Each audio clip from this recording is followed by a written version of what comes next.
अस्सलामु अलैकुम my social media family. उम्मीद करती हूँ कि आप सब लोग इज़्ज़ो-मान से होंगे। सियासी तज्ज़ियों और तबसरों के साथ आपकी खिदमत में हाज़िर हूँ। आज का रनडाउन आपको बता देती हूँ, उसके बाद मैं पहली खबर पे जाऊँगी। तो चलिए जल्दी-जल्दी आपको बता देती हूँ कि आज के व्लॉग में सबसे पहले तो खुलासा होगा मोईद पीरज़ादा और उनकी बेटी के घर पे जो आग लगी है, वो किसने लगाई? वो कौन निकला? ये पूरा मामला क्या था? ये असल कहानी क्या निकली? अभी थोड़े दिन पहले शहज़ाद अकबर के ऊपर हमला हुआ। अभी मोईद पीरज़ादा के ऊपर हमला हुआ। इसकी जो असल हकीकत है ना, मैंने आज के व्लॉग में आपको वो बतानी है। नंबर 2 जो आज मैंने आपके साथ खबर शेयर करनी है वो भारत के हवाले से है। भारत के मुसलमानों के एक सरबराह हैं जी, असदुद्दीन अवैसी। उन्होंने हमारे सीडीएफ आर्मी चीफ को ललकारा है, लेकिन उनको जन्नाटेदार थप्पड़ के साथ आज के व्लॉग में जवाब दिया जाएगा कि उसके बाद कभी भी कोई भारतीय जो है वो नज़र उठा के पाकिस्तान की तरफ देख भी नहीं सकेगा। इसके साथ आज मैंने आपके साथ सी पैक, जो कि पाकिस्तान का एक बहुत लॉन्ग टर्म प्रोजेक्ट चल रहा था, लेकिन फिर ये प्रोजेक्ट के अंदर सर्दमहरी आ गई थी, उसके हवाले से एक बहुत बहुत बहुत बड़ी खुशखबरी शेयर करनी है। तो उसके लिए भी तैयार रहिए। और इसके अलावा कुछ सरप्राइज खबरें भी हैं जो कि मैं अभी आपको नहीं बता सकती। तो चलिए जनाब शुरू करते हैं आज का व्लॉग। चलिए आज के व्लॉग की जो सबसे पहली खबर मैंने शेयर करनी है, बेसिकली ये खबर जो है ये मैंने कल के व्लॉग में शामिल करनी थी, लेकिन मैंने टाइम लिया। मैंने सोचा कि मैं इसके ऊपर जितनी रिसर्च कर सकती हूँ मैं करूँ, ताकि मैं कोई भी गलत खबर आप तक ना पहुँचाऊँ। अब जनाब आपने सुना तो होगा सोशल मीडिया पर और इधर उधर, खासतौर पर सिंपैथी लेने वाले जो गेन करने वाले लोग हैं, उन्होंने तो बहुत शोर मचाया हुआ था। शोर अब क्या मचाया हुआ था कि मोईद पीरज़ादा जो एक खुद को सो कॉल्ड सहाफ़ी कहते हैं, उनके बारे में ये खबर आई कि उनका जो घर है उसमें आग लग गई, आतिशज़दगी हो गई। और जिस वक्त आतिशज़दगी उनके घर पे हुई तो उस वक्त घर पे वो खुद थे और साथ में उनकी जो बेटी है वो उस वक्त मौजूद थी। और ये जो वाक़या है ये बताया जा रहा है कि अमेरिका में पेश आया, क्योंकि आपको पता है कि वो पॉलिटिकल असाइलम के लिए अमेरिका में आजकल मुकीम है। अब सबसे पहले मैं ये कहना चाहती हूँ कि अगर कोई इंसान, चाहे वो आपका दुश्मन भी है, अगर उसके घर में कोई नुकसान हुआ है, उसके साथ कुछ बुरा हुआ है, तो उसको सिंपैथी गेन करने की ज़रूरत नहीं है। हर एक को चाहिए कि वो उसको सिंपैथी दे। हर एक को चाहिए कि वो उसके हक के लिए खड़ा हो, खासतौर पे अगर उसका कोई नुकसान हुआ है या कोई ऐसी चीज़ हुई है। लेकिन इंसान किसी के साथ हमदर्दी उस वक्त करे जब वो उसके साथ रियल वाक़या हुआ हो। अगर वो खुदा न खास्ता उसको किसी पॉलिटिकल गेन के लिए, अपने किसी फ़ायदे के लिए या किसी पॉपुलैरिटी के लिए या किसी सस्ती शोहरत के लिए ऐसा करे, तो फिर आप उसे क्या कहेंगे? अब आप यकीनन कहेंगे कि आप किसी की नीयत पे कैसे शक कर सकते हैं? आपको नहीं पता उनके घर पे आतिशज़दगी हुई है, ये क्या वाक़या है? चलिए मैं यहाँ पर आपको एक छोटी-सी एग्ज़ाम्पल देती हूँ, उसके बाद आई होप कि आप समझ जाएँगे। मिर्ज़ा शहज़ाद अकबर जब ये पॉलिटिकल असाइलम के लिए पाकिस्तान से भागे और लंदन के अंदर ये मुकीम थे, तो आपको याद होगा कि पिछले साल इन्होंने एक ड्रामा रचाया। इन्होंने एक इल्ज़ाम लगाया कि एक शख्स ने इनके घर की बेल बजाई और जब वो अपने बच्चे के साथ बाहर निकले तो कोई उनके चेहरे के ऊपर तेज़ाब फेंक कर वहाँ से भाग गया। और उसके बाद हर तरफ इस चीज़ का शोर मचा। और आपको पता ही है कि इल्ज़ाम किसके ऊपर आता है, बदनाम किसको करने की कोशिश की जाती है? हमारी इस्टेब्लिशमेंट को, कि जी वो नामालूम अफराद ने जी मिर्ज़ा शहज़ाद अकबर के ऊपर हमला करवा दिया। फिर हुआ क्या? लंदन की जो पुलिस है उन्होंने इस चीज़ के ऊपर नोटिस लिया और उन्होंने इसकी तहकीकात करना शुरू की। और जब उन्होंने तहकीकात करना शुरू की तो क्या चीज़ सामने आई? ये चीज़ सामने आई कि ये एक फ़ॉल्स फ्लैग चीज़ थी। ये फ़ॉल्स फ्लैग भी इसके लिए अप्रोप्रिएट वर्ड नहीं है, मतलब कि ये सब झूठा एक ड्रामा था जो बेनकाब हुआ। वो कैसे? लंदन पुलिस ने बतौर सबूत बाकायदा तौर पे सीसीटीवी फुटेजेस सामने रख दी, और जितनी भी उनके घर और घर के गिरदोनवा में जितनी भी सीसीटीवी फुटेजेस थी, उनका जब रिकॉर्ड निकाला गया तो पता ये चला कि ऐसा तो कोई वाक़या ही पेश नहीं आया। ऐसा तो कोई शख्स उतने मिनट पे, उतने बजकर उतने मिनट पे कोई आया ही नहीं। तो तेज़ाब फेंकना तो बहुत दूर की बात है। लेकिन इससे क्या शहज़ाद अकबर ने कोई सबक सीखा? नहीं सीखा। बल्कि 1 साल गुजरने के बाद उन्होंने दोबारा से इल्ज़ाम लगाया कि किसी ने उनके ऊपर दोबारा से हमला किया। ये सब कुछ क्यों किया जा रहा है? उसके पीछे की रीज़न ये है कि पाकिस्तानी गवर्नमेंट जो है वो अब बड़ा इनिशिएटिव लेने जा रही है। पाकिस्तानी गवर्नमेंट ने मुख्तलिफ ममालिक से मुलाकातें की हैं। बरतानिया में भी मोहसिन नकवी गए थे, जहाँ पर ये चीज़ के ऊपर दोनों ममालिक ने एक दूसरे के साथ एक म्यूचुअल अंडरस्टैंडिंग के साथ इस पे एग्री किया था। क्या एग्री किया था? कि जितने भी इंटरपोल के ज़रिए इस तरह के मुजरिमीन हैं जिनके बारे में स्टेट को नुकसान पहुंचाने के नुकसानात के उनके ऊपर इल्ज़ामात हैं, ان کو پاکستان لایا جائے گا، ان کو ان کے ملکوں کے حوالے کیا جائے گا، اور ان تمام لوگوں کو اب اپنا ڈر پڑا ہوا ہے، اسی لیے یہ لوگ اپنے اوپر حملے کرواتے ہیں تاکہ یہ اس اسٹیٹ کو اس بات کا یقین دلایا جا سکے کہ جناب اگر ہم پاکستان چلے جاتے ہیں تو ہماری جان کو خطرہ ہے، ہمیں مار دیا جائے گا۔ آئی ہوپ اب آپ کو سمجھ آ گئی ہوگی اصل کہانی۔ اب موعید پیرزادہ کے ساتھ بھی یہی ہوا، ان کے گھر پہ جب آگ لگی تو وہ اپنی بیٹی کے ساتھ اس وقت گھر پہ تھے اور اچانک سے وہ وہاں سے چلے گئے۔ ابھی جو انیشل فائنڈنگز آئی ہیں پولیس کی، ان کا کہنا یہ ہے کہ یہ کوئی سسپیشیس سا معاملہ معلوم ہوتا ہے، سمجھ لیں کہ سیم اسی پیٹرن کے اوپر، نہ کسی کو خدا نخواستہ نقصان ہوا اور نہ یہ پتہ ہے کہ کس نے آگ لگائی، ورنہ آپ سوچیں کہ اتنے ترقی یافتہ ممالک جو ہیں وہاں پر آپ اندازہ نہ لگا سکیں یا آپ فوٹیجز کے ذریعے سے اس بندے کا پتہ نہ لگوا سکیں جو آپ کے گھر آ کے آگ لگا کے چلا گیا، یہاں سے آپ اندازہ کر سکتے ہیں۔ اچھا، اب یہ حملے ہونا نہ کرنا، یہ بالکل جو کھیل ہے نا، یہ بھارت بھی پاکستان کے ساتھ بہت کھیلتا ہے، اور ابھی تو ویسے ہی بھارت کی سبکی ہو رہی ہے۔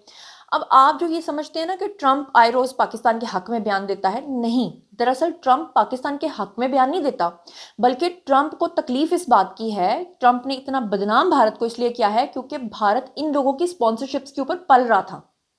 اتنی سرمایہ کاری کرنے کے باوجود بھی اگر بھارت پاکستان کو شکست نہیں دے سکا تو آبویسلی پھر وہ ان کے اوپر بولا تو جائے گا، ان کو ٹرول تو کیا جائے گا۔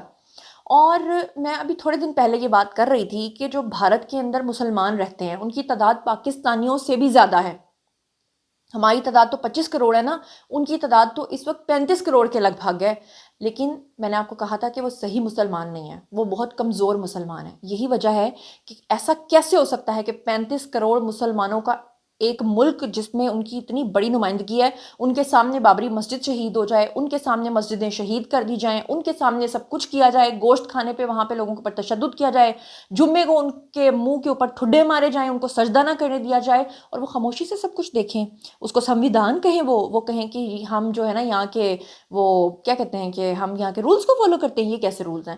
صرف 1 کروڑ مسلمان اگر وہاں پہ کھڑے ہو جائے نا، ان کی حالت بنگلہ دیش جیسی ہو جائے، لیکن وہ لوگ کمزور ہیں، وہ بس نام کے مسلمان ہیں انفارچونیٹلی۔ اور جتنے بھی مسلمان مجھے سن رہے ہیں انڈیا سے یا دنیا میں کہیں پر بھی، تو میں معذرت کے ساتھ یہ صحیح کہہ رہی ہوں، میں سب کے اوپر یہ نہیں کہہ رہی، لیکن آلموسٹ زیادہ تر لوگ ایسے ہی ہیں۔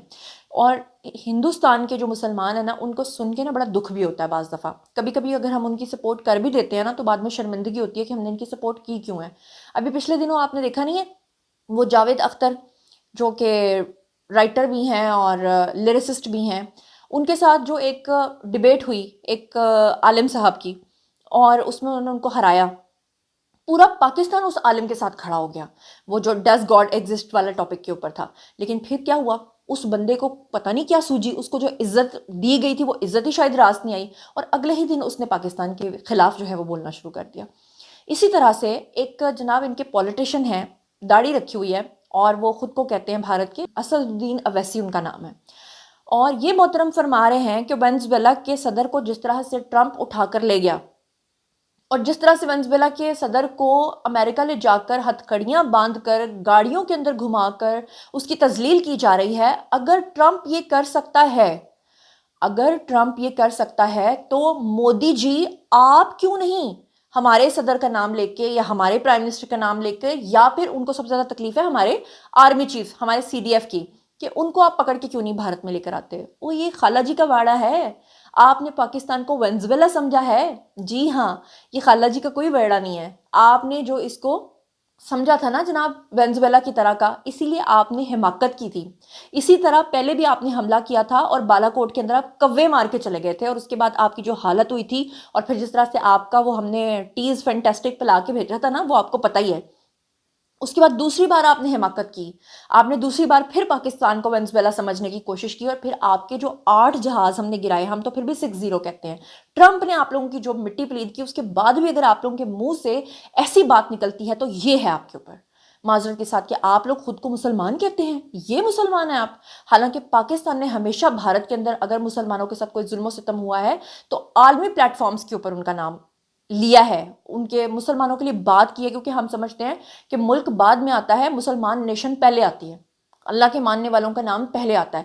لیکن یہ اسد الدین اویسی کہہ کیا رہے ہیں، ذرا ان کی زبانی سنیے۔ ہیو اے لک۔ آج ہم نے دیکھا کہ وینیزویلا میں ٹرمپ نے اپنی فوج کو بھجا کر वहां के एक जमहूरी तौर पर मुंतखब शुदा सदर को एक मुल्क से, उसी के मुल्क से उठाकर अमेरिका लेकर चले गए। नरेंद्र मोदी जी, अमित शाह, देवेंद्र फडणवीस, जब ट्रंप अपनी फौज को भिजाकर वेनेजुएला से कदमी को उठा सकता है, जब सऊदी अरब यमन में मुखल्ला के पोर्ट पर बमबारी कर सकता है, मोदी जी हम आपको कह रहे हैं, आप पाकिस्तान में भिजाकर जो मुंबई की सड़कों पर साजिश करने वाले 9/11 के जालिम लोग हैं, चाहे वो मसूद अजहर हो या फिर लश्कर तैयबा का वो जालिम शैतान हो, मोदी जी 56 इंच का सीना है तो भिजा कर उठाकर लाओ। अगर ट्रम्प कर सकता है तो क्या आप कम है? जब ट्रम्प कर सकता है तो आपको भी करना पड़ेगा, क्योंकि मोदी ने कहा था अब की बार ट्रम्प सरकार। तो मेरे भाई, मुझे मालूम कि आज के इस भाषण के इसके साथ ही एक और बड़ी अहम खबर आपको देनी है। वो खबर जनाब ये है कि भारत अभी तक उनकी वो जो जैसे उनकी चिता जलती है ना, ऐसा उनके बदले की आग अभी तक ठंडी नहीं हो रही। वो हर मुमकिन कोशिश कर रहे हैं कि किसी तरीके से कोई ना कोई हमला करके वो पाकिस्तान के साथ अपना गोल बराबर कर सकें, क्योंकि जो उनको एक शर्मिंदगी हुई है, जिस तरह से ट्रंप ने उनकी मिट्टी प्लीत की है, उसके पीछे जो उनके स्पॉन्सर्स इसराइल जैसे बैठे हुए हैं, उसके बाद से ना उनको समझ नहीं आ रही कि अब हमने करना क्या है। तो उन्होंने कोई ना कोई ऐसा ऑपरेशन करना है। और अभी थोड़े दिन पहले मैंने आपको ये खबर एडवांस में दे दी थी कि पाकिस्तान के जो हमारे बॉर्डर एरियाज़ हैं, वहाँ पर ये लोग अपनी मशकें कर रहे थे, फौजी मशकें कर रहे थे, वहाँ पे फ़िज़ाई मशकें कर रहे थे। और पाकिस्तान ने साफ तौर पे अपना वेपन सिस्टम भी लॉन्च कर दिया। अब उसके बाद तो वैसे ही उनकी सारी डील के ऊपर पानी फिर गया।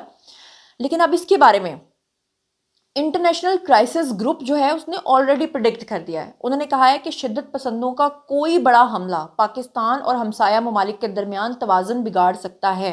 इस लाइन के ऊपर ज़रा गौर कीजिएगा, ये कोई छोटी बात नहीं है। ये वो बात फर्जी तौर पे कर रहे हैं, लेकिन इसमें एक इशारा है, और इशारा ये है कि आने वाले दिनों में पाकिस्तान के अंदर कोई तखरीबकारी करके और फिर इस तरह से दोनों ममालिक के दरमियान जो है वो गलत फहमी ऑब्वियसली बढ़ जाएगी। जब इंडिया इस तरह की कोई हरकत करेगा तो पाकिस्तान उनको ऐसे तो नहीं छोड़ेगा, ऐसे तो स्पेयर नहीं करेगा।